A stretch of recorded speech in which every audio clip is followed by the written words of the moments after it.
Alors, à partir de la 10e minute à la 30e minute, il va maintenant, cette fois-ci, utiliser une autre source d'énergie qu'on appelle les graisses, les lipides. Donc, à partir des lipides, il va produire l'ATP. Donc, il ne va pas arrêter d'utiliser le glycogène, mais il va les utiliser tous en même temps.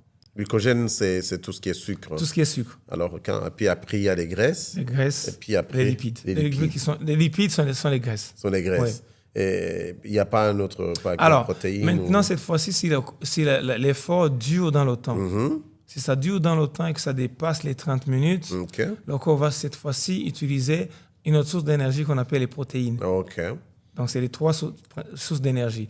Donc, les protéines, le corps ne l'utilise pas souvent. C'est quand vous avez dépassé la 30e minute et que l'effort continue à être soutenu. C'est pourquoi, pour illustrer le cas, regardez les personnes qui font du marathon, les gens qui font des courses de fond, de longue durée. Vous ne verrez jamais un marathonien en surpoids. Parce que le corps, il a utilisé du glucose, des lipides, il est parti aussi puiser dans les protéines. Donc, il va se manger. Il va prendre dans ses protéines.